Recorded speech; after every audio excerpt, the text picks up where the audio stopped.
So Hi guys, 2-0, yeah. like 10:05, 10:10, somewhere in that range is what I'm guessing here. You know, Maybe one a of the little bit weird things of this view, well, now this other view, it's that um, because of That's the a bit. different orientation of the tower, the previous view looked like when we used to show pad one from our highway site, right? Because it's sort of like 90 degrees off. There we go. But it's sort of like if you were to mirror it, then it looks more like the highway lot.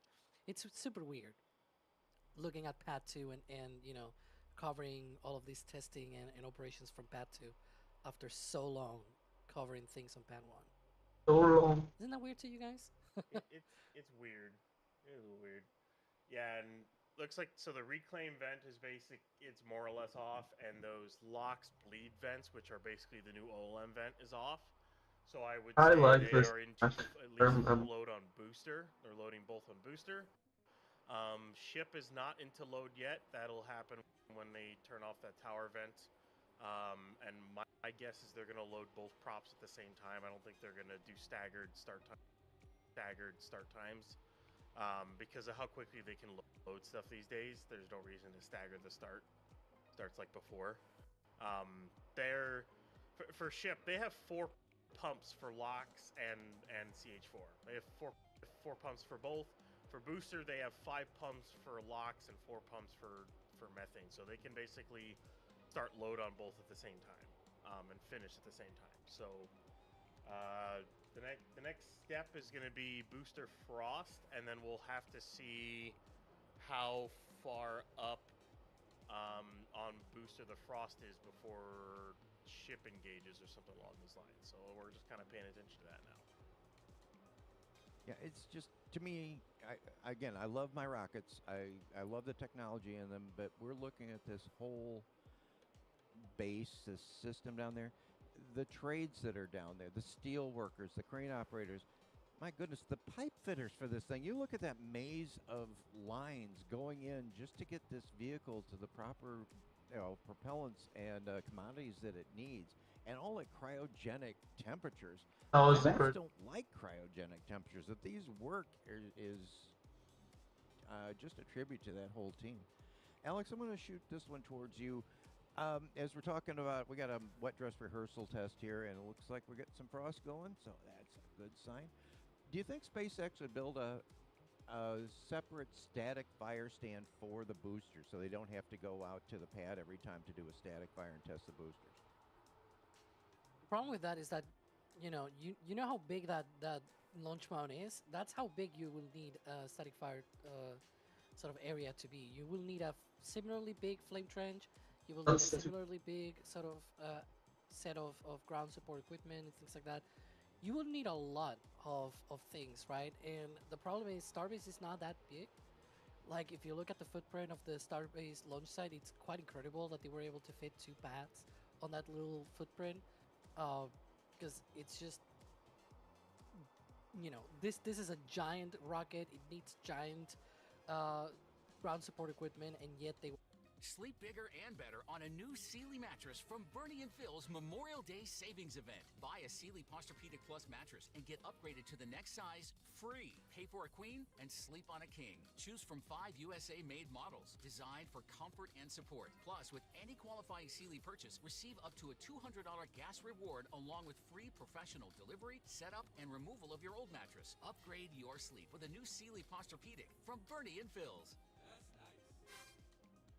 Or something like the B1, B2 test stands at Stennis, which tested the S1C and the green one. And what the funny thing about those is super heavy is like 2.5 times the power of that of just the S1C. So you might have to build something bigger than that.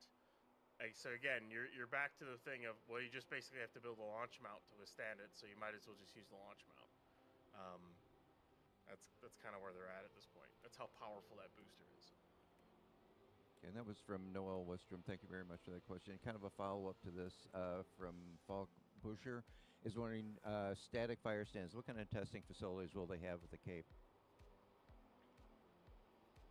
Ryan, if you So may take that one, please. so the to start, they don't. They're not going to have any.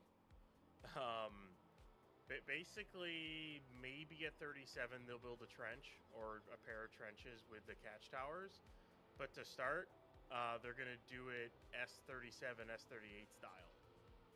They'll likely build an adapter to go on LC39A and LC and Slick 37's. Yeah, that was still slower, but very close. And make an adapter to take the two split QDs, bring them together, and static fire the ship on the launch mount. That's basically what they're going to have to do to start. They don't have a separate stand built, and from all indications they aren't starting one anytime soon. So that was quicker. We're going to see a ship on a launch mount. I just don't know when or in what form that's going to take.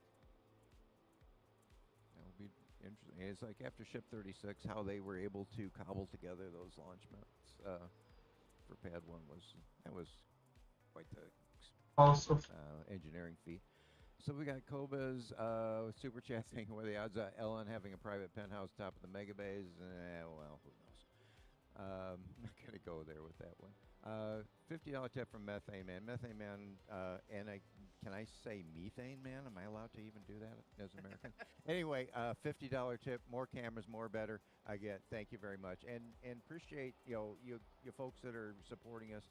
We do put this back into the infrastructure down there is amazing. We got Dan, we got the field team with Gage, Caesar, and Colleen that are down there, keeping these things going. I mean, cleaning lenses, cleaning solar panels, rewiring. It's such a harsh environment, and this all helps so we can get you the best coverage that we possibly can. I got Aaron Maker with a $5 super chat. Thank you. On a ship attempt, is it and booster caught in the same tower? How far apart? And nice. That was pretty good. I don't think they would do in a single orbit. Are they for a ship? After I have to they do multiple get the other one. Orbital inclination in the right orientation. Well, now we know at least that the ships can stay up in orbit for 48 hours, right? They talked about this on the Test Like You Fly. I think it's that the name of the video that SpaceX uploaded a few days ago. I think it was more like a week or two ago. But yeah, so if it can stay up for 48 hours, then you can bring it back like the next day. And the next day, that's not a bad timeline. Oh wow, that was out and sort of get the path clear for the ship to land on the chopsticks. Doesn't seem like that will be quite hard for them. Oh, pretty good. So yeah. Damn. First one of Gregory got something to store, maybe a patch here. Thank you. This one's really slow now. C. Rogers, 450. Hey, this is so cool. $10 super chat. Thank you very much. But watching from a Starlink at 30,000 feet. Oh, that's amazing. That is so. That's amazing. It's that you get those and you get the bandwidth to be able to do that. We got Raymond that's getting something from the store. Looks like maybe another patch here. Great. Keep those patches going. Again, get them now. If they run out, when they're done, they're done. So appreciate that, Raymond. Got Anonymous. Hi from Lincolnshire, England. Many thanks. Fantastic coverage of not only SpaceX, but space generally. Yeah, I mean, this is the great thing about NASA spaceflight. Cover all things spaceflight. If we can get a camera out there, we're going to be showing it. And again, thanks for watching from the UK. We got a lot of great UK people here on the stream and work with us. Chris B, shout out to you, my friend. We've got CHHO4. What are these? Or do they do the test to Starbase and ship it there? Yeah, maybe a quick question. Oh? Okay, we got Locks Frosty. Never mind. We'll get to that shortly. What do we got going on, guys? Is that tower vent dying off? I think it just turned off. Dying off. Yeah. So that could be Ship load. We'll assume that's start of ship load. Here, so 9:43 then. Locks Frost on boosters should be any second.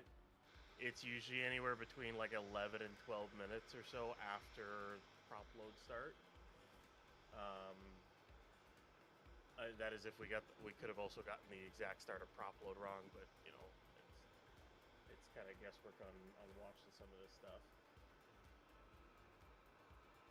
Yeah, real quick here. I kind of follow up to the other question. And Alex, maybe I'll ask this one to you. Before they ship the boosters and ships, on the barge to Florida, do you think they'll do? What kind of testing do you think they'll do before they do? Well, that was Before they ship the boosters and ships out? Yeah, Well, I mean, are they going to do testing on them, or to what extent? the booster could at least be like just cryoed and get engines installed. Like in theory, you could just test it on the pad, just like they did this past week with Booster 19. Like you could test it out there, and I can see already frost on Booster 19 now at the base. There we go. That's Lox Frost. But yeah, so the booster could in theory just have a cryo at Starbase and then get shipped out to the Cape with the engines on. The ship will have Barely to touch. basically do the entire thing. So cryo and static fire testing and be basically almost flight ready when it ships to the Cape, because again, there's no any ship engine test stand or anything like that out at the Cape. You can even see the quick disconnect on the right, which should be for methane, even sort of like frosting a little bit. See that? Yeah, that's That's cool. So yeah, they're loading both, and there you go. It's starting to load quick. I can visibly watch this. It's again, the speed of this thing is so good. And that Wow. was from Ship also about to get frosty, by the way. It's already Ship getting is discolored. not going to be far behind here. Looks like they're going to load them in sequence here. Look at You that, see the- already frost on the methane tank of the Wow, ship. yeah, ship Good methane tank grief. frost. That was quick. All right, well that's 9:45 for that. Okay. I was not expecting methane to go first, but here we are. Lux tank soon, because look at Dude. the discoloration at the bottom of the. Yep, the Lox liquid tank oxygen frost tank. is very soon for ship. That frost line is rising so fast. I mean, I know like we are used to that basically at this point with booster, but seeing this on ship now, like you are watching it rise in real time. Look at that. Yeah, Look, I'm just gonna say this: they had one pump and one subcooler for ship on pad 1. They now have 4 pumps and 4 subcoolers. There's already a full ring on the ship methane tank. And the Lox Frost is already going here too, so. And mind And you, while there's no like a big transfer tube on the for the methane, Yeah, that was a bad line. they still have 3 transfer tubes. Well, 4 actually 4. that they need to fill for Well, that 5 methane. technically. If you 5. If you count the 6, header 6 already. if you count all the headers. Yeah. Okay. Well, I don't think that they like. I think the header tanks go separately. Like I don't think they get loaded at the same time. At least in the past, Yeah, it probably. didn't used to be at the same time. It used to be sort of like a sequenced thing. But yeah, and just as an idea for propellant flow rates that we're seeing in here, at least on the booster side, we've been able to calculate roughly a 700 gallon per second flow rate of propellant through both BQDs 700 gallons per. during prop load. Yeah. 700 gallons Oh. per second. What? Space Coast Live, Marmac 31. What? Yeah, it's on Space Coast Live right now. It's Everything got the everywhere canopy on all at top. once. SpaceX! The Starship Transport March. It's got a canopy on top. What? We were course. talking about this. Like, Yeah, 5 minutes look ago. at Look at that.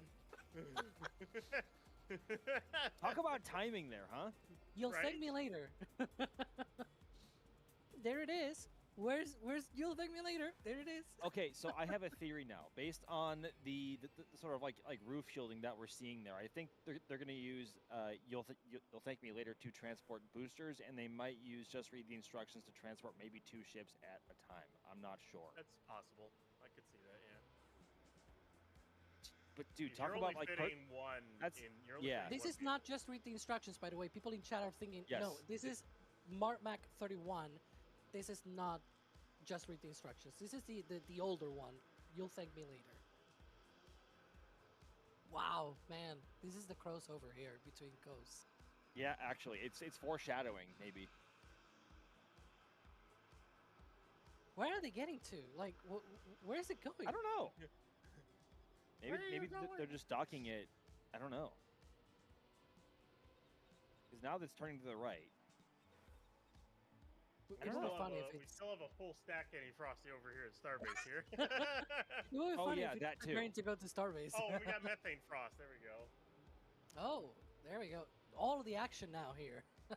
All the At things. 9:40. Dude, look 48. at this view. Man, we have. Welcome to Wix Harmony, where you and AI work together to build a unique brand. Your words become a website, one that's completely yours to define. Generate any visual, I was close, very close. tweak it, replicate the style, and drag it all into place. Let your images set the whole brand vibe, so everything looks and sounds completely. Pull, do they ever quick disconnects for this type of test? No, they shouldn't. That's a good question. Well, actually, no. Oh, hey, look, the new vents, the new RCS thrusters are venting Yep. out of their ports at the bottom of the Nice. F flaps. There are those going. Under the flaps. Yeah, that's funny. I think Roger. I think to answer your question there, so the countdown will be aborting. I don't know, at T-minus 3-4 seconds at that point, and at that point in the count, both the SQD and both twin BQD should still be attached to the booster, and that's the whole point of a wet dress, is that they abort the countdown just before engine ignition. I mean, they might. Well, no, maybe. You know what? I'm not sure. I don't think they will, just based on the order of timelines that we have become used to and what seems to make sense in terms of operations here. But we might see them pull back They've and never- retract it. Actually, no, they can't, because they have to detank. They've never done it on a wet dress before, but Yeah. they did do a retract test on the old booster QD on pad 1 way back on like booster 4. While it was still loaded with cryo. They may have done it on booster 7 as well, but they have not done it on this pad, and Yeah. I don't really think they need to be honest. There's no reason to really do it. I mean, just do it on launch day. You've already tested the retract without a booster. What's the difference with a booster? It just unlocks and goes back, you know? Fail. I hope Gav is looking and you guys are where that barge is going. Love to see it come to Texas. Just saying. Eventually. Soon, TM. Okay, so Ren, what's next for the wet dresser here? So we got Frost going up the ship. We got Frost going up the booster. It looks like, is it going both up on the locks and the methane tanks? Could you just kind of recap It where we is. are? The methane is ahead of the LOX tank on the ship, and the LOX is ahead of the methane of the booster. It's kind of a weird setup here. But I would say they're both tracking to be done by like 10:05, 10:10. Maybe. Let's see here. We saw booster LOX Frost at 9:44, so maybe about 10:15 actually, or something along those lines. They may have been a little later than I predicted, but I mean, I was actually kind of surprised at when they started ship load. It looks like they, instead of having a staggered load where they start one before the other, they kind of started both around the same time, like pretty close to one another, because like it was only a few minutes after we saw booster Frost that we saw ship Frost. I hope that's not a bad and sign. even then, we saw ship methane. If that means the bad one. Like booster methane Frost, so it's kind of Fucking- a weird one.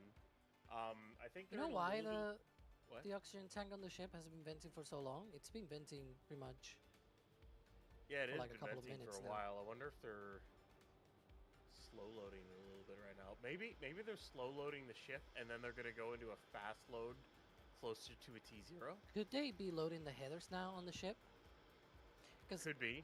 for the previous version, what they did is they filled up to 80-85% on the main tanks, and then they will fill the headers. Oh, that was Maybe faster. like 20 I needed 15% will that, be but I filled couldn't. up in the last few minutes. So While we're looking at the engines, guys, we've got Not Anonymous is asking, what kind of telemetry? Let's do you just think try they to have, or pick. what do they think you'll have on the Yeah, engines themselves? it's a good track. What are they going to be watching? Really hard ending. Everything. I would Yeah. say. Yeah, I'd say as much as any data point they can possibly watch, they'll watch. Whether it's on the Raptor or the vehicle itself. I think It's hard to do that. I was right on is the they're doing harder a than combination loading plus cold pressed gases on the ship LOX tank. And what they're doing is they're slow filling it and cooling the entire tank down. And then what they're going to do is they'll fast load. oh, close. Like when they get closer here, so maybe like at 10 o'clock, all of a sudden they'll start fast loading the ship LOX tank or something like 15 minutes before closer to launch. And then they'll top off the ship methane one. I need to Either go this is normal lower. procedure or they're kind of working through initially. I keep on not going low. Maybe I'm not. It's really unknown. We won't know what it looks. We won't know until launch day if this is normal, because unless they do another full stack test, I mean, this is the data point we have to go off of. But we're kind of just learning with everyone else to see what they're doing here. Good. And as we're getting closer, we'll keep close eye on this, but I do want to thank some people. We got Harry Strobel, if I'm reading that right, becoming a Pad Rat member. I hope you enjoy all the perks that comes with that. Anonymous got something from the store. Looks like possibly a pin. Thank you very much for your support there. We've got Ross got a patch from this in. All things going normal. We expect to ramp up number of launches. We hope so. That this will improve the cadence. The big thing is going to be the vehicles if they have enough to do that. Got David with store message. Got some stuff for store. Thank you very much. Yeah, thanks. We appreciate all your support and the thanks. Interesting question from Brian Controller with the super chat about asking Grok how many households drive CH4. I'm sure it's a lot. Adar with his first patch. Thank you. I hope you will really enjoy that. Wayne got every store merchandise here. Ooh, phone case. That looks pretty cool. Those look great. Every time I buy new merchandise, I act like a brand new father showing off his brand new baby. Great job. Yeah, I know. You want to sport that merch out there. We got Vincent at the store. Looks like pins. Great looking set. Yeah, those things are really cool. If those of you that were fortunate to get the display hex tile that was 3D printed by Das himself, really great. Got Michelle. Do you think Flight 13 will bring the ship back to Texas for water landing? No, it's going to be going out to the Indian Ocean. But thank you for the store message and your purchase. And Luke getting the store message. See what you got here. Getting patches. Great. More patches, more better. Draft drawings. I don't know if you guys will be up for a draft drawings. Maybe we'll get some illustration going later. CJ804 with the super chat. Thank you. What happens if Christo actually leaves the pad on this? I'm not sure what that is. So it better not be leaving the pad or we're having a very bad, but very exciting stream. Methane Man, 10 red team memberships. Thank you very much, my friend. Enjoy those. Please thank Methane Man if you get a chance. We got Fruit Others EZZ, new member. Thanks. Enjoy the pad route. We got a multi-view going, and it's really cool. You get to see all kinds of different cameras that are going on. And Kevin got some patch from the store. My bet is Booster 20, Booster 21 getting reused, and Booster 22 on a ride to Florida. Well, we will see. We'll anxiously be watching that. So back to you guys. Maybe Alex and Ryan, where are we standing? What's next? Well, Chip. I should say booster methane tank Not that is close. about half full. The LOX tank is getting there as well. As of right now, it looks like methane is ahead on everything. But then again, they can throttle how fast they're loading it. Ship methane tank is nearly topped out. The LOX tank looks to be I'm trying to tell if Oh if it's my gosh. actually liquid or if it's just That's gas. good. There's still like a ring to go. It looks like on the ship. That was tank. so annoying. The LOX tank is maybe Thought I half was full. getting. It is odd how long that vent has been running for. They've been running it on and off. And I will say this one thing: if you see there's a new vent on the SQD, we suspect that that ship engine chill, which would put us possibly 15-20 minutes from a T0. I gotta see when that started here. And that'll kind of might give us a good indication of a T0. Oh, hey, is that on the QD? Yeah, it started around 9:55, so I would say that, yeah, our T0 is 10:15. That's where I'm going to put our T0 at. Yeah, simulated T0, by the way, for people that simulated might not T0. It's not actually Exactly. launching. Sorry. It's not actually launching. Yeah. It's not. Got a question here for Max. A couple related questions. First is, Max, this is kind of relating to Florida and Pad 2, or the pad at 39A, and viewing of Starship launch. So, where do we stand with Pad 2, the 39A pad? And I know you're down there. You guys get good views. You get to go to the press site, which I'm very jealous of. But say if a regular person comes down there, say somebody that hasn't seen a Starbase or Starship launch from Texas or Florida or any other rocket from Florida comes down? I think once it's on the pad, I think Playa Linda Beach is going to be your best bet for public viewing. Not so much for launch, because I think just given the nature of how much propellant is going to be on board Starship, that Playa Linda Beach is going to be closed, and the blast danger area for Starship is going to be pretty big. And I think just for safety reasons, NASA and the Kennedy Space Center are going to want to shut that down for public safety. So on that front, maybe the Kennedy Space Center Visitor Complex will offer viewing opportunities from the Saturn V Center. So keep an eye out for that whenever that happens, hopefully by the end of the year.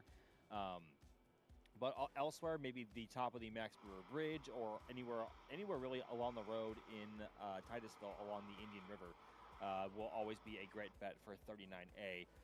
It is among it's almost the most northern pad at the Cape, only bested by LC-39B, which is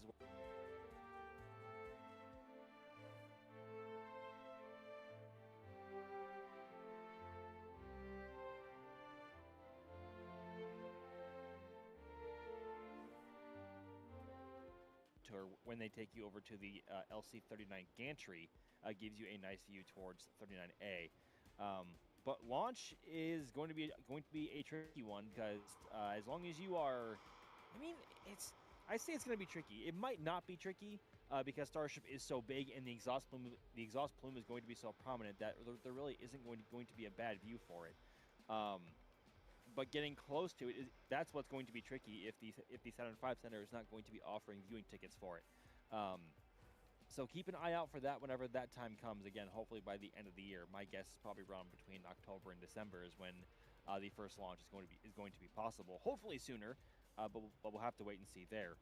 But really, anywhere in Titusville, and especially on top of the Max Brewer Bridge, is going to be your best bet for a Starship launch from the public spaces over there in Titusville. Awesome, Max. Can I just say, this is so awesome. Again, we finally have a Frosty full stack for the first time in nearly 7 months. Yeah. It's on the new pad, new stack. Some of these views have been utterly awesome. Like this one, it's like, oh yeah, there's the ship engine chill running off the QD, and here's booster methane tank, like 2/3 full of methane. That's a lot of methane, by the way. They're making good progress. I think the ship LOX tank is about 2/3 full. The ship methane tank, I think, is done. Are we seeing any venting from like the top of the vehicle of the ship? Is there any header tank vents over there that we know of? There should be one, but the car might be in the way. Yeah, it is in the way.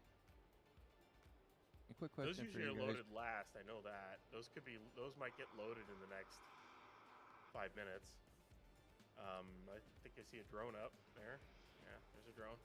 Hey, Brian, quick Oh, from that's cute. Nikki DRBX. We're getting fast prop loading. What does that buy us? How does that help Starship and the cadence?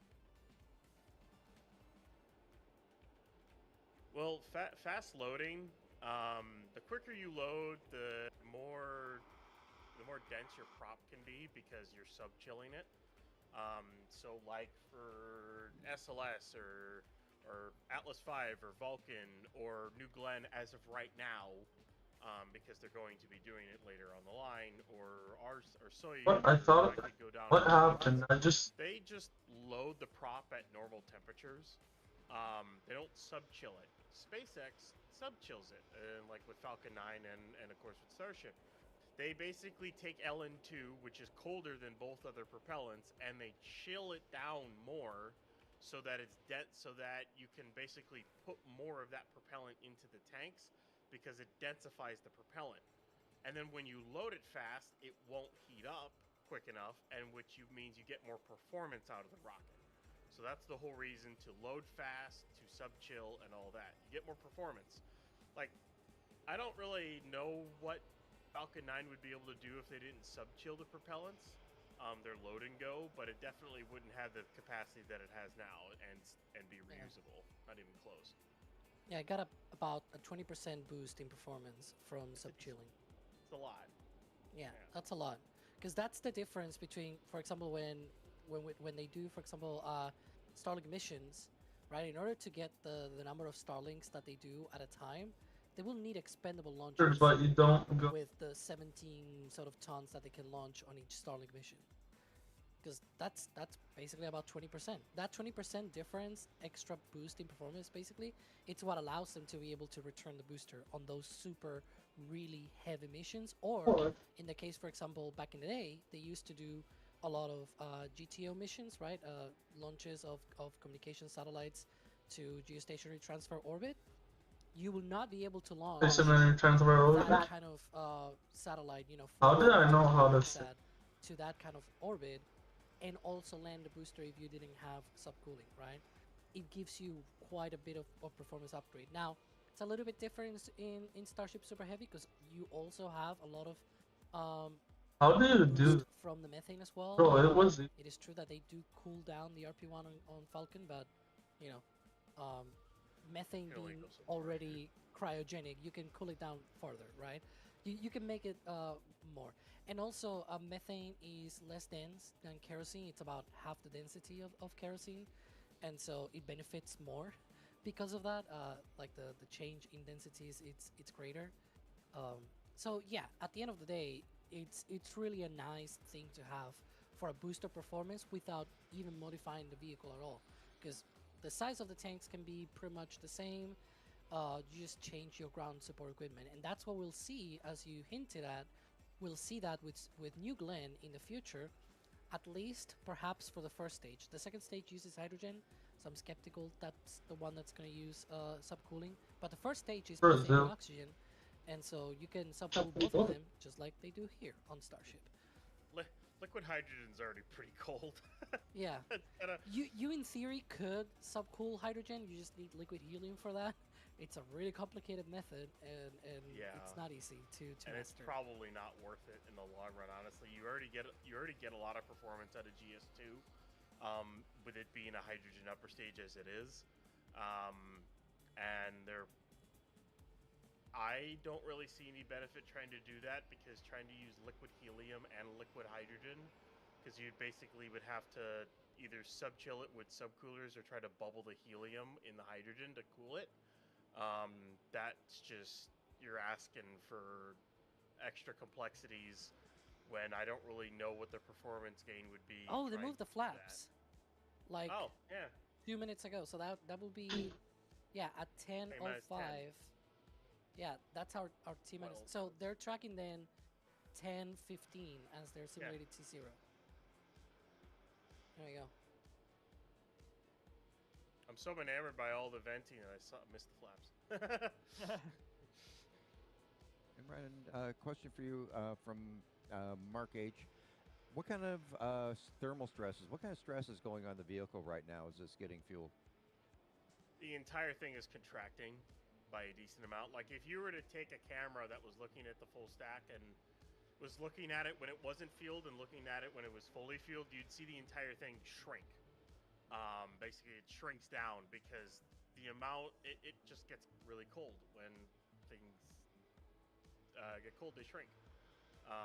So yeah, that's basically what happens. So you have to build the pad to be able to withstand that that change in basically height of the vehicle, and you also have to have materials that can withstand the temperature changes and the quick temperature changes that they're doing because they're loading so much propellant on board. They still like somewhat chill the tanks with pre-pressed gas, but not like a lot.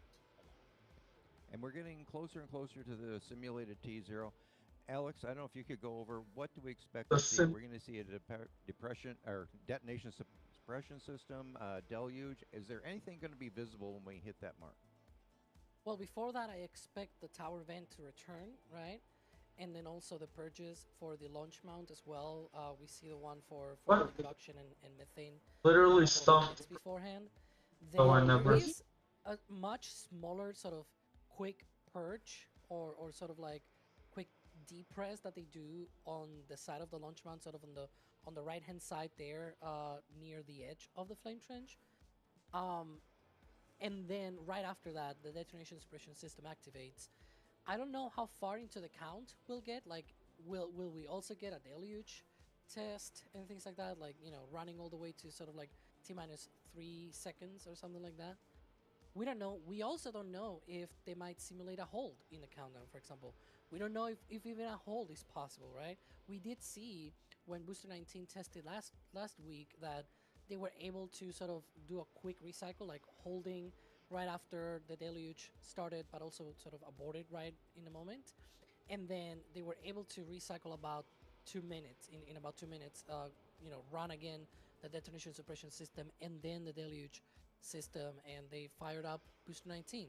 So they might have some hold capabilities just like the previous versions. It will be nice to see what kind of, you know, if maybe SpaceX can tell us that once we get closer to launch, what sort of the hold capabilities of this new version and with this new pad and whatnot. But yeah, that is very close to full done.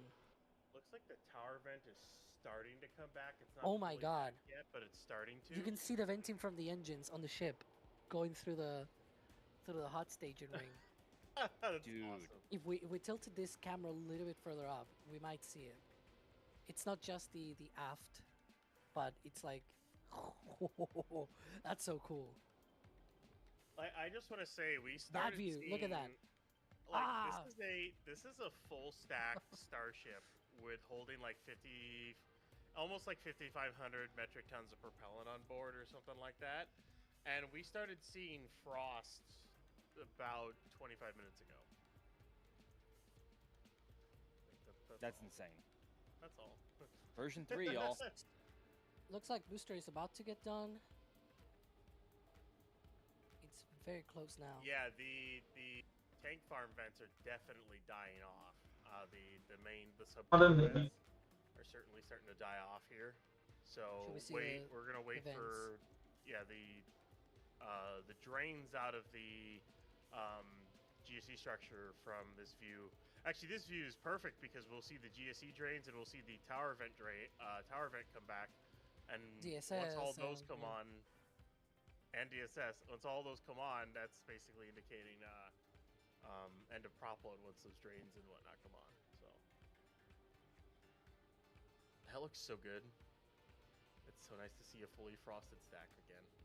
Yeah, it does. Second that. That is a beautiful looking vehicle. My goodness. So fun. And vents have died down a lot. In fact, the CH4 subcoolers are off basically. So that should be both methane tanks I think are done.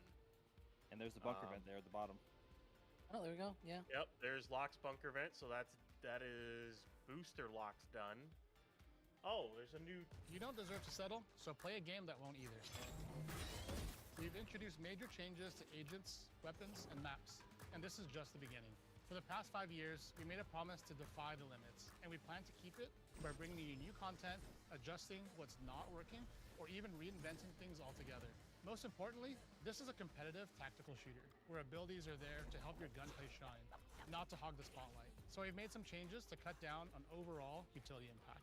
Because when the odds are stacked against you, it should be your crispy aim and positioning that gives you a Oh, strong that was chance close. or the It edge. was gonna be For faster. us, that's your playground, which means they should be as much fun as possible.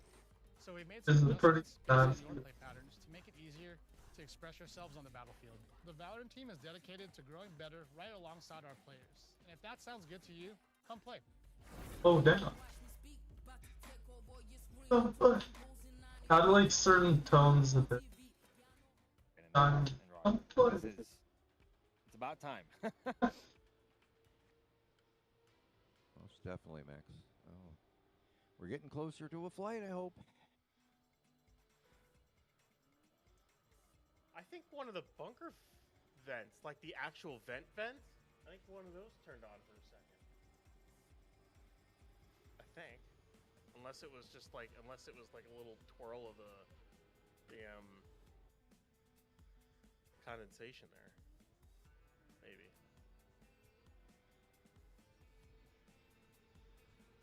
We were predicting a T0 of 10:15, but of course DSS will be the indication if they end up using that. Then again, they could be holding to take a look at things. There's always that. They have that T minus 40-second hold, which I assume they still have on this stack. Yeah, and it's also a good exercise, right?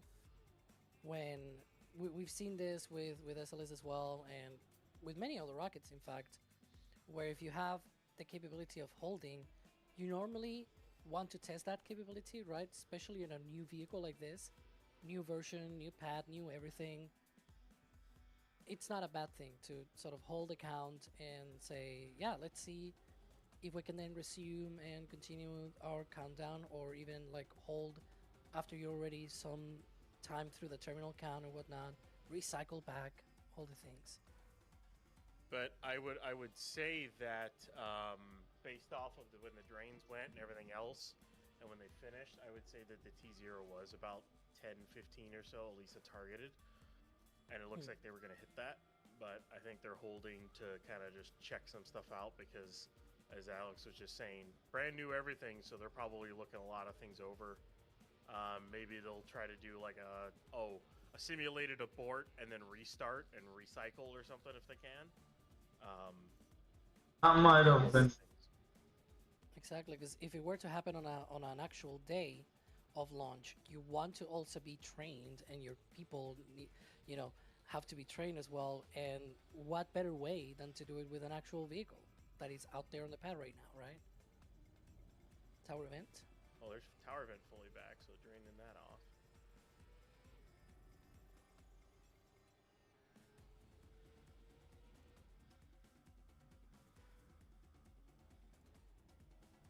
And Ryan, maybe a quick question. We got the chine strikes, whatever you want to call them, on there. What are their purpose of them? I know there's some aerodynamics, but aren't there commodities underneath those in tanks? Every single gas commodity that's on that vehicle is in those chines. Plus batteries, plus flight computers. Basically, everything needed to run, like pneumatic valves or spin start the engines or ignite the engines, or even help bubble, or even help kind of press the tanks, especially pressing the landing tank and all that stuff. All that stuff is stored in the chines and COPVs, composite override pressure vessels. There's a ton of stuff in there. So you're talking like gaseous, methane, oxygen, nitrogen, probably some helium on board. There's no more CO2. That got deleted off the vehicle. That doesn't exist anymore on Starship anymore. With the engines basically exposed now and no internal stuff like that, they don't need the CO2 anymore. Oh, TSS. There we go. Let's see if they do the deluge. That wasn't gonna be, but it was gonna.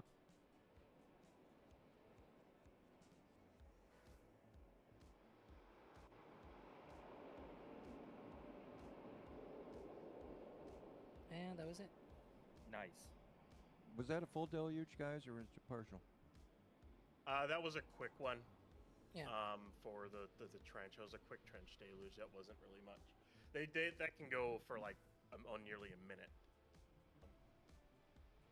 But yeah. Yeah, There you go. if the countdown that they run sort of aborted at an engine ignition, that sort of tracked because the deluge was on for like maybe 5 seconds or so. That will be sort of you start the deluge and then you get to the point in the countdown where the engines should ignite, but instead the system says nope, I'm not going, and so the deluge also says okay, then I'll shut down, right? And so that's basically what we saw. That's pretty much what we should have expected. So they run like as from what we saw at the release, it seems like they run all the way to like the moment of engine ignition. Right before that, I mean, well, obviously with the engine. Close. I thought I was gonna hit the wall for Assuming the they're third. done or when they're done. General Kim Orlina, thanks for the question, asking how long does it take to detank, and when will they start doing that? Well, it takes they detank with gravity. There's no pumps or anything, so it takes about an hour and a half to 2 hours you can to fully detank and save the vehicle. Right now, it looks like the LOX bleed vents or the OLM vents, basically, they're kind of starting to turn back on.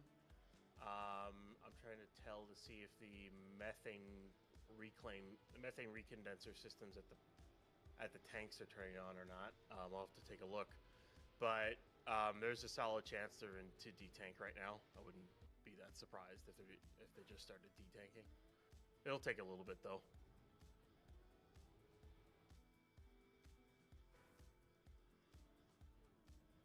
So, so once they detank, then I believe we'll start seeing the road closures creep up to where they were, and then it'll take a while till they can get people to the pad. Do we have an estimate, maybe Alex, on how long until after detanking and after this test, we'll start seeing people return?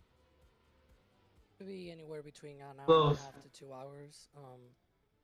Even after detanking, it takes a little bit of time to get all the way out there, right? So we'll see. We'll see how long. I predict though that we're gonna get quite a backup of traffic as they sort of roll those dens over to the to the long side. And a Just like bunch the of other tanks day. probably. Yeah, and tankers and everything. Yeah, because after this they're gonna have to restock that tank farm and get it ready for launch. And Brian Allegren, if I'm pronouncing that right, would they ever do a spin prime with a full stack? I mean, you could spin prime the booster. There's just no real reason to. They wouldn't spin prime the ship. I'll just tell you that they'll never do ship engine testing stacked on a booster. That's asking for an explosion. That's what that's asking for, especially at sea level. So yeah. All right, and while we're watching for Frost to recede and possibly detanking coming up here, I want to thank some few people here.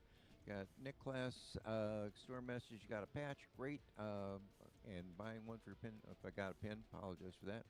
Yeah, pins are awesome. Christian, happy late Mother's Day. Yeah, happy late Mother's Day to all of the mothers out there.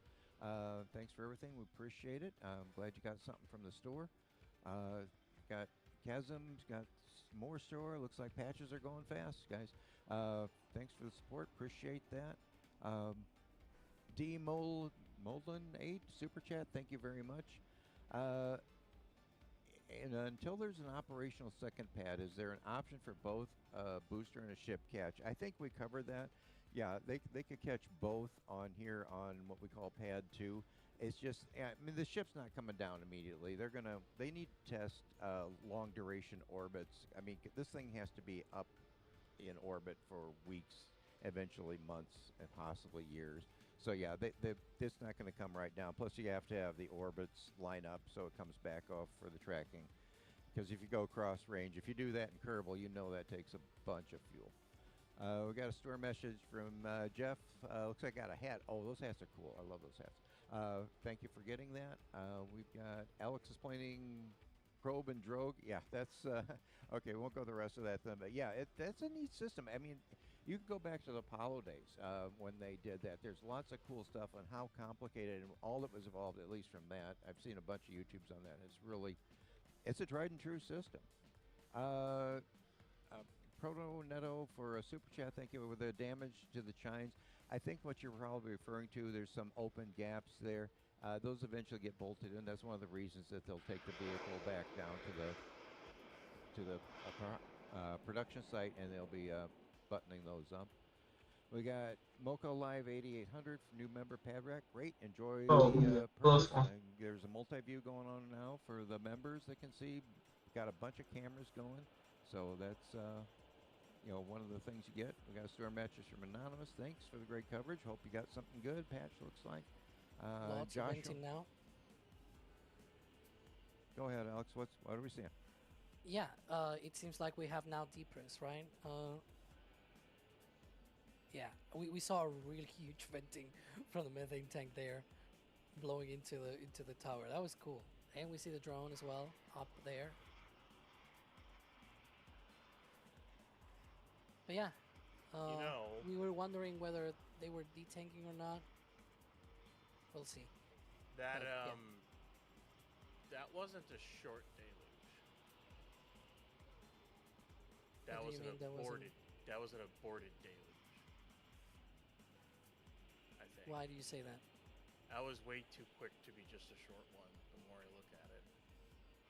I put the times in the back channel if you want.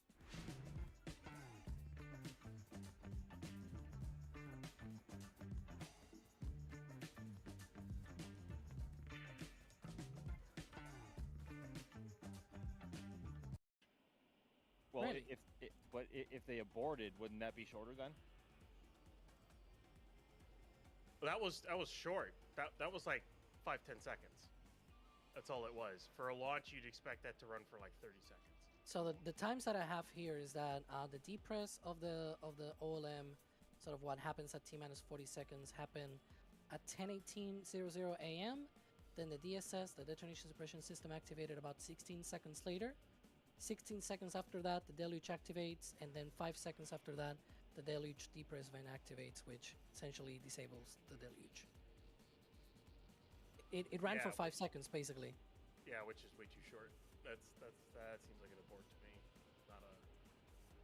I think that's what I would expect if it were to shut down at engine ignition. But I don't know. Who knows? Maybe it's an abort. Maybe they plan to run it that quick. But I hope it's usually not they've never run it that quick unless that they've aborted it. They never run it. That's the point. Like when we saw it, for example, on Pad 1, they never did it with the countdown. This is the very first time we see a wet dress rehearsal where they fire the deluge. That's true. So we're not used to seeing this being run this short No, I was gonna. while, simulating a countdown. You get my point? Yeah. Well, who knows? We'll see what happens on launch day. Some people were asking also, like, why did they not fire the top deck? And the reason is because the top deck only fires after liftoff. So if they were running the simulated countdown, then you don't want the top deck to be also activated, right? Because that's the one that activates after liftoff. They might fire it if the systems are okay and whatnot. Okay, yes. They could fire them later into the count, just like we saw with Pad 1's deluge, right? I think I talked about this on Saturday, where on Pad 1 they used to do the entirety of the countdown. Okay, I need to go They would more attack the left. vehicles, and then sort of at the end, before people went to the pad, they will fire the deluge plate, which was kind of fun, but also like I think that would have. could be done here as well with the top deck if they wanted to. And folks, those of you who've been following us and those that haven't, one thing full stack happens that we wait for, and I think you all get anticipating wanting, is the patches. So we've got a full stack. We got our patches in the store. We got a whole collection for this flight. We got patches. We got pins. We got etched whiskey glasses, hand etched and laser etched by Dan and his daughter Christian. We got T-shirts, hoodies, baby stuff, kid stuff. I think that's great that we got that. For the little ones, we got stickers and sun shirts and all kinds of mugs going there. And just so you know, the patch isn't just a random sort of thing. There is symbolism with each of the patches here. So it's representing the version 3 boosters in the middle at the top there. And then below that is the Methalox. The methane exhaust is so unique. It has these mock diamonds. And if you ever get down there to see a launch, you can see those with your naked eyes coming out there. It's just a beautiful thing and just a force of the mock airflow or the fluid flow coming out of there. You got the new launch tower there on the left, and then on the right you've got the legacy tower. So pads 2 and pads 1 in one patch. You also got the mount and the flame trench coming out there, and the exhaust deflection. So if you've seen the static fire, that's really cool and really interesting how those things come out now with the new deflection down there. So we're looking forward to it. I know the team's down there. I know Max is down there. We got Caesar, Gage, and Colleen. We're working to set up cameras, trying to figure out the best angles for when this thing launches to bring it to you. So check out the store. Got lots of good stuff out there. Not only, for Flight 12 here, we got a bunch of cool stuff. I can't recommend the Hawaiian shirts high enough. Those are so cool. I love my Hawaiian shirts. So hope you'll check that out. And back to Alex and Ryan. Alex, what's happening right now? Could be detanking. That's our guess right now. Yeah, you can see. It looks like they're definitely detanking now, and you can even see the deluge depress running right there. So they're depressing that system. I see some people also confused why they didn't retract the quick disconnects, and those retract at T0. So again, if they stopped, say T-5 seconds in their countdown, simulated countdown, right? Then it's not happening. That's the thing. Things that are happening after that point in the countdown are not happening. Bro, I'm So looking you at. didn't see engines firing, or the top Why is tail it so deluge much harder when? activating. Also, of course, the quick disconnects don't retract. And similar thing for the hold downs. I mean, the hold downs wouldn't be able to retract, I think. So yeah, because the full vehicle is sitting on them. So. And we got Max out in the field. Max, you had a good view. Where are you watching from, Max? Yeah, so as I said earlier in the stream, forgive the wind noise if any comes through. It's just some clouds came through and it suddenly got very windy here. I'm currently over at the Rocket Ranch outpost, about 3.5 miles from the pad. And Gage and I currently have a couple of feeds sending from here. From a more distant perspective, here you go. This is a classic shot here from a perspective that you could expect from an angle like this. But I do have to say, importantly, that we have to thank the folks at the Rocket Ranch a ton for them allowing us to be here this morning, and also I think that hit me. launch attempts, and also hopefully for this Also, upcoming one as well. And also that launch tickets are available on their website right now for anyone to purchase and get a front row seat to the action for Flight 12 whenever that does end up happening. Either later on this week or next. That is all dependent on the results from today. But you can watch from here as well. Just go online to their website and get your tickets for yourself. It is a phenomenal place to watch. It's a literal front row seat. I mean, we are about as far away from the pad as we normally are in Florida here. So. The only people that are closer than us here are the actual SpaceX employees at the factory, but obviously we can't go there. But this is a wonderful place to go watch, and you can as well. So feel free to check them out. Good grief, I can't talk. Feel free to check them out on your own as well, and grab a seat for yourself, because this is a truly it's a phenomenal perspective. Yeah, you said it, Max. Yeah, I get to watch from our other spot, but I've seen one from Rocket Ranch. They have an unobstructed view to the pad, which is really great. I mean, you see everything there. close. They put on a great. I think they have a food truck there. They bus you in from a remote location. They bus you out. Again, shout out to Rocket Ranch. It's just a great place to see it. And the cool thing about when you're there and anywhere if you're watching, when this thing goes, you see it all the way through hot staging. You can see the orange, well, at least on the version 2, is the orange coming out at the hot stage. You can see the booster thrusters going on as it does its turn back, as it burns. And then you have to make a decision. Are you going to watch the ship go, or are you going to watch the booster? I tend for the booster, but yeah. Again, shout out to Rocket Ranch. They do such a great job. I'm going to thank a few more people here. We got Randall. Glad to have the cadence picking up. Got something from the store. That's great. Yeah, we're looking forward to more flights, more better.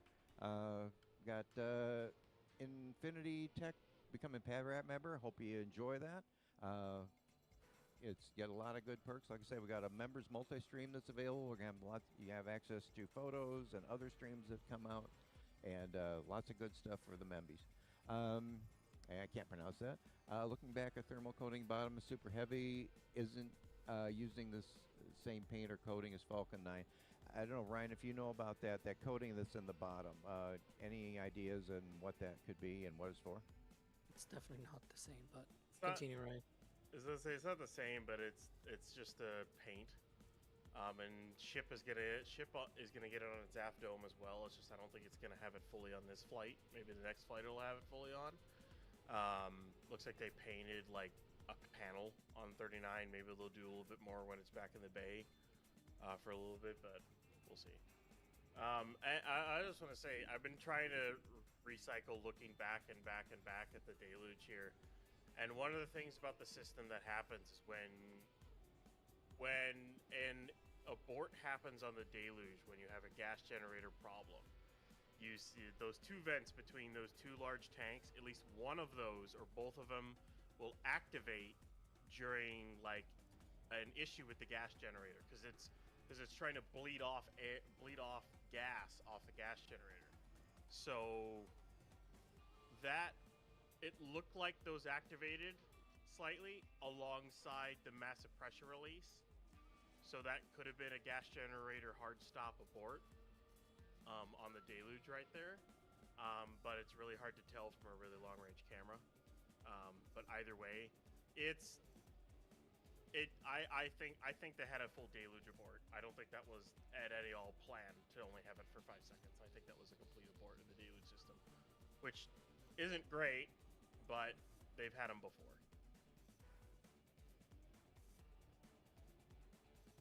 All right.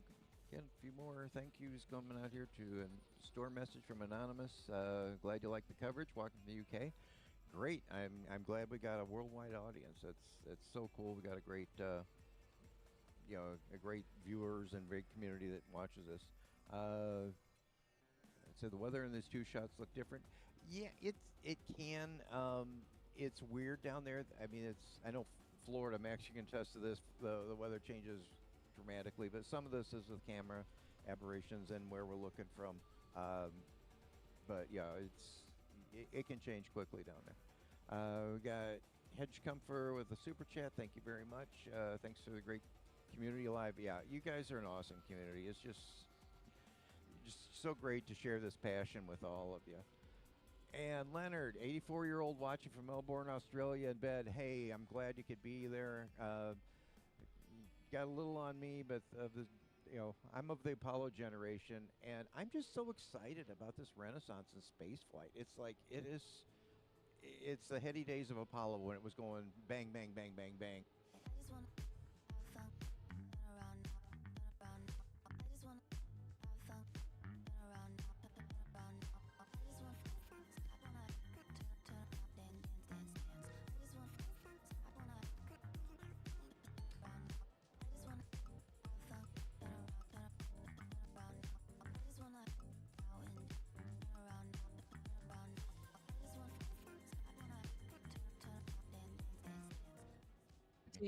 Yeah, a good majority. So obviously they try to reclaim as much as they can. They lose a little bit to boil off for the oxygen. They lose a lot less for the methane because they have the reclaim system, right?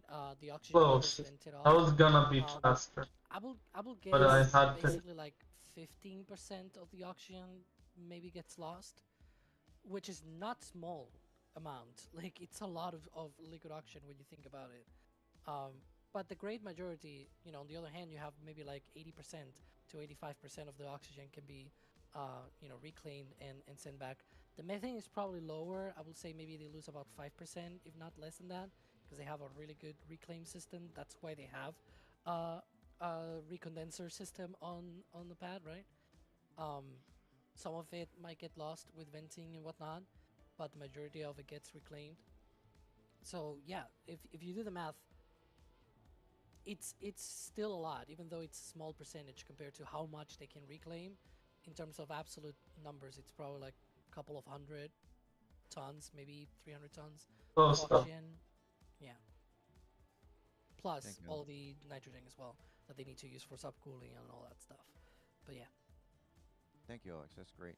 We got Isaac. I love you guys so much with the store message. Hopefully, it looks like maybe a pin you got there. Can't wait for Perfect Flight 12. You and me both, and everybody else probably here. We can't wait for Flight 12. Forward. Oh, Trust stuff. Ryan to dampen the mood. No, Ryan's great. Ryan's always chipper. He's the most upbeat person here. I'll attest to that. Smoky Outpost becoming a Pad Rat member. Great. Enjoy the stuff you get with that. Anonymous store message. Looks like got a patch. Appreciate the support here.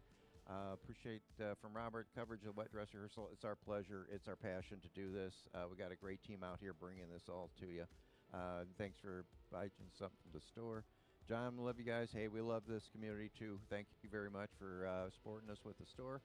Got Jeff, favorite patch design so far. Yeah, we got a lot of cool patches. This one is really neat. I like it a lot, and it's hard to pick a favorite from them. Maybe Alex, I'll go back to you with this one. Alexander with a store message, but look, a pin here. Do we generally, when we get wet rehearsals and things like this, do you have any idea when they might might actually announce a launch date from SpaceX? I wouldn't be surprised if it were to be like later today or tomorrow, right? Some sort of tweet saying, full stack test of Starship version 3 complete, targeting X day, pending regulatory approval, something like that. Like I can already imagine it, right? Because we've seen it before, as you said. We're used to this sort of thing before, so it could be something like maybe later today, maybe tomorrow.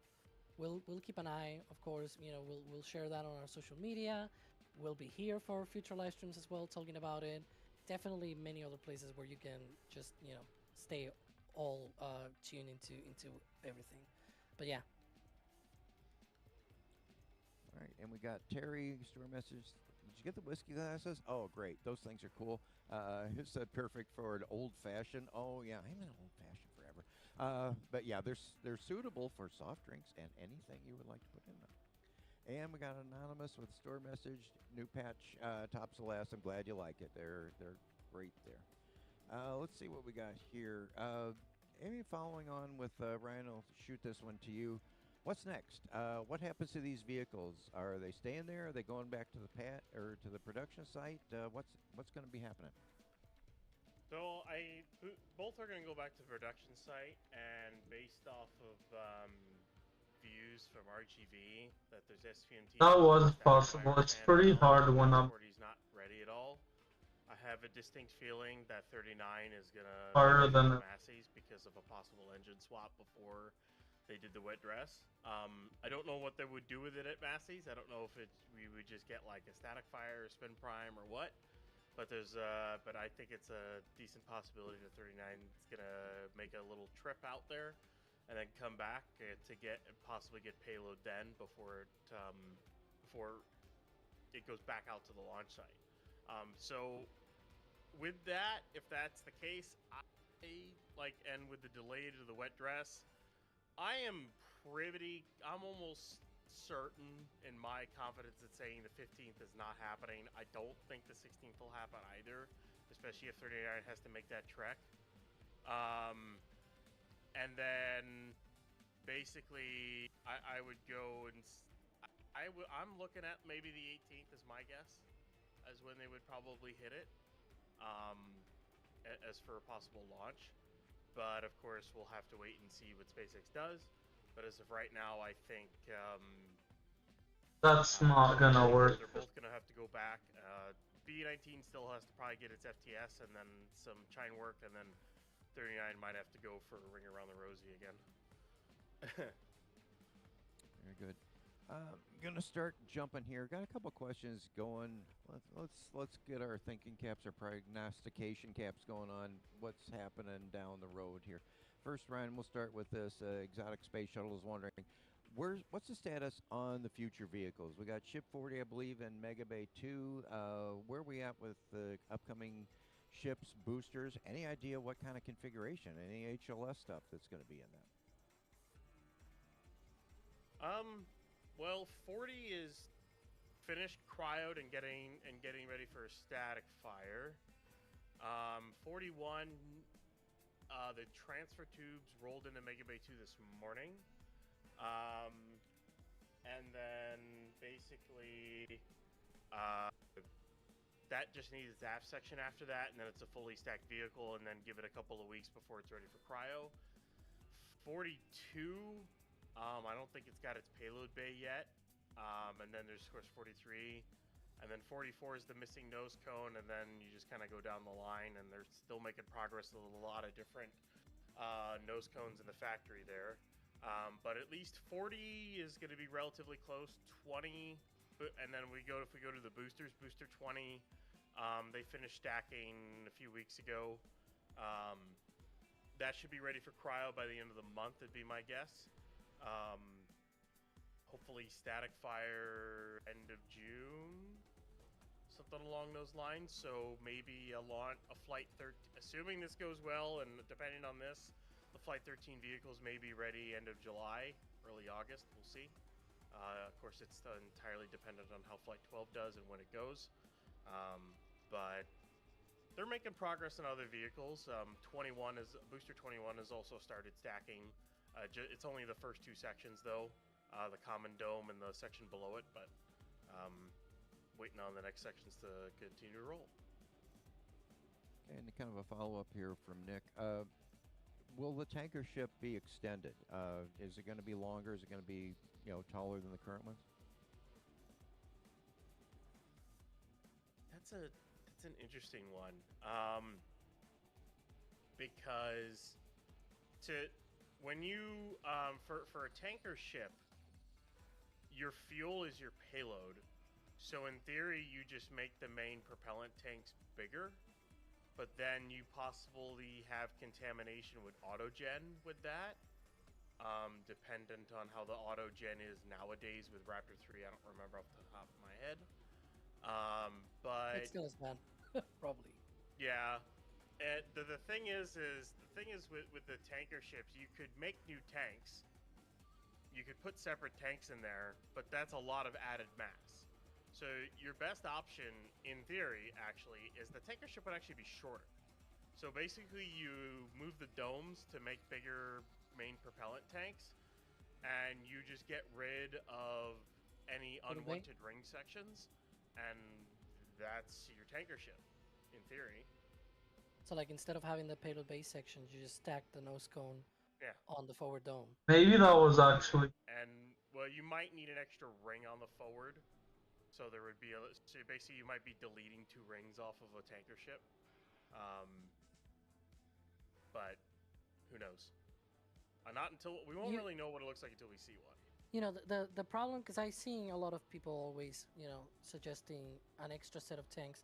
There's also the problem that how do you load that extra set of tanks?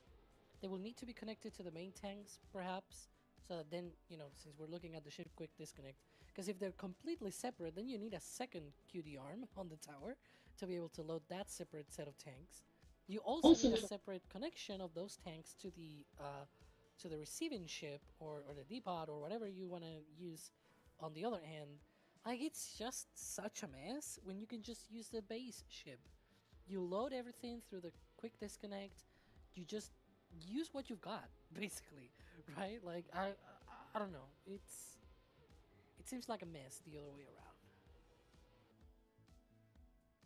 This one, I'll start with you, Alex, and Ryan, get your thoughts on it too. We're going even farther into the future. We're heading to Mars, and we're not going to make it in the next transfer window, but maybe the one after that. When we get there, what kind of infrastructure do we need to get a ship back? Do we need a full pad? Do we need a tower? What kind of GSC would we need? Put your thinking hats on. What would that be? Well, they don't need a Mechazilla on Mars, that's for sure. They may want to do something like that in the future. In terms of tank farm, I can imagine them doing some kind of integrated thing inside the ship, because for loading, like, yes, you need a lot of infrastructure, but if you use, for example, the first ships that land there and they stay there, for example, because they may be cargo ships and things like that, you can in theory run those as your tank farm. They've done this. They've had ground tanks that were starship tanks, basically. Remember that back in the day? But this will of course be on Mars. It will be. I like working with IT Support RI because the staff is always terrific, and it just makes my job and my life here so much easier to be able to work with folks like that. I've worked with Paul and Nick for over 10 years. These gentlemen are local, which I really like. If there's a problem, they're here, they're quick, and these guys are sharp. They save you a fortune by avoiding mistakes that you would make with anybody else. There's nobody in their league. They blow everybody away. In comparison with Earth, that you can fully load the ship and bring it all the way to Earth without the subcooling and still be able to land on Earth. Like, you will still have propellant left to be able to bring back people or cargo or whatever you want to bring back from Mars. That's on paper. We'll see in actuality, right? When they actually go through that many years from now. Kind of harder. Yeah, that's one of the benefits, that you probably don't need the subcooling. You probably don't need a lot of the things that the long turn is the hard. The performance of the Starship, and you also don't have the booster, which is a very, very big plus. Brian, you got anything to add to that? No, that's Alex pretty much covered it all. Okay. Well, we're at Mars. Let's go with Nick, and appreciate that last question. How many ships are we going to send to Mars? I know Elon's had a progressive one. I'm hoping it's multiple ones, so they can take advantage. They send one in for the landing, and if it doesn't go right, then they have time to adjust the software or whatever. But what do you guys think? Alex, I'll start with you. I think probably about a dozen of them might need to go out there and deliver enough infrastructure for a ship to be able to come back. In the long run, it's not going to be a lot. Again, in the long run, they still have plans for many of them to go all the way out there, but I think it's going to take, about what you can get maybe in about a dozen of these starships. And that's assuming they all land, which is not a guarantee the first time around. Sure, it's going to be, 15 minutes of terror down there? Okay, I want to give a shout out to our moderators that moderate all these streams, and this one also. You guys are the great. And if you guys want to go take a break for a little bit, I'm going to ask the question. Hey, thanks for joining us. We've got 15,000 plus people. I thought I pressed it. Why don't you show us in chat where you come from? And by the way, I can't. Georgia. Oh, you done it, Roger. Now you've done it. Chicago. Hey, you're in my neighborhood. New York. Cleveland, Bulgaria, all are cool. Norfolk, UK. Oh, it's going so fast. Brussels, Wisconsin. Hey there. There is. Maryland, Cornwall. Oh my gosh. Poland, Minnesota, Taiwan, Toronto. Oh my God. Such a great community here from all over the world. And it's so great to be able to share. South Korea, Madrid, Netherlands. Oh my God. So Michigan, okay, again, Washington, Chester, UK, Marion, Illinois. Hey, I know where that's at. Portugal, Conroe, Texas. Yeah, I stay out there by Conroe, Texas when I was a camper. Somewhere in the solar system. Yeah, hopefully most of us are in this one. If you're out in another one, please tag us in chat. We'd love to talk to you. Greece, Albania, Arkansas, Australia, Denmark, Europe, Maryland, Miami, New Jersey. Wow. Hungary. Rick is in Asgard?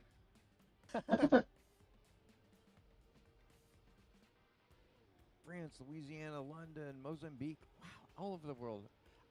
I That think beak it is was from crazy. Antarctica, and I don't know if he's listening to LSR, one of our great socials guys. And if you want anything on the social media, LSR is our guy. I think Guy in he does Mozambique has a our language, privilege. which was, Because it's I think, not even that rich. he'll correct me if that was not It's correct. The Salt Lake City, France. like everyone Starbase, has Texas. enough Hey, money that's a for. great place to watch this from. Um, where else we got? Burbank, the Shire. Great. Worldwide, Michigan. Oh, thanks, guys. Appreciate it. Again, great community. I appreciate getting to share this with you, and all the things coming down the road here. Okay, what do we got here? I think some more people here. Patrick, Bob, as always, you're always there. You're always supporting us, and much, much appreciated. Gifted 20 Red Team memberships. I hope you all that got them will really enjoy that. We got Douglas with a store message. Looks like maybe got Patcher a mug there. My eyes are going. From Scotland. Oh, so cool. Glad you're from there.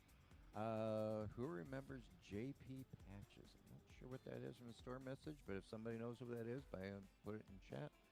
Anonymous got a store message. Appreciate the support from our store team. Thanks for that.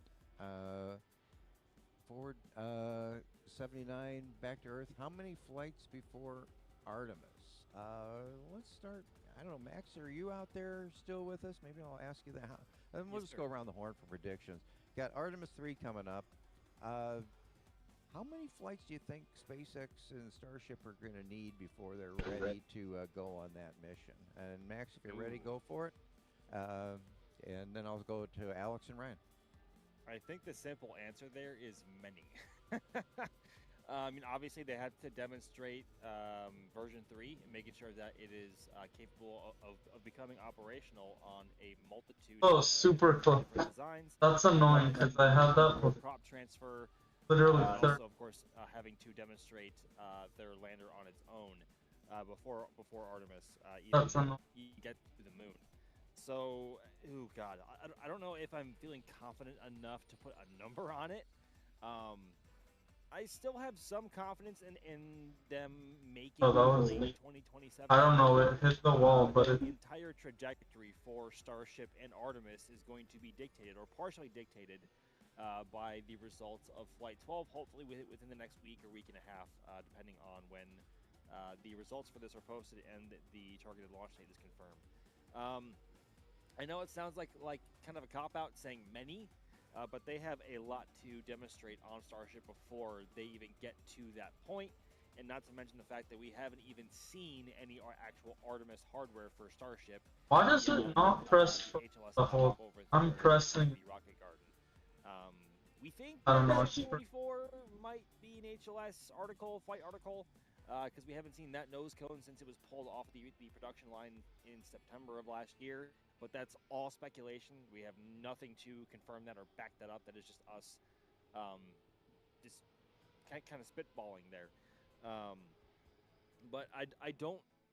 There's a lot left to come, and Starship has a lot to prove before we get to that point. I think that's my answer on that one. Okay, Alex, what's your thoughts? How many launches do we need from Starship to get to Artemis 3? Artemis 3. Okay, because I was going to ask, which Artemis mission, right? And I think it's probably going to be about a dozen of these launches until we get to Artemis 3. We'll see, but there still needs to be a lot done in terms of flight testing. They still need to get to... I could have done a bit better. To return the ship. They need to get have to redo it. In-space refilling as well between ships done. Yeah. They need the long duration of... what is even... theory is now the same as the pretty good. In-space refilling. 8,000. That might easily be 10 to 12 launches from now until they get all that done. And then Artemis 3 is supposed to be around mid to late 2027. Then the uncrewed demo mission, right, which will also take a bunch of tankers as well. And then the crewed demo with crew on board, which Might be either Artemis 4 or 5. We don't know. It'll depend on the readiness of Blue Origin's lander as well. And Blue Origin, they only have the MK1, that endurance lander, which may or may not launch by the end of the summer. And so it's sort of a race here, where it's like, we'll see who gets there.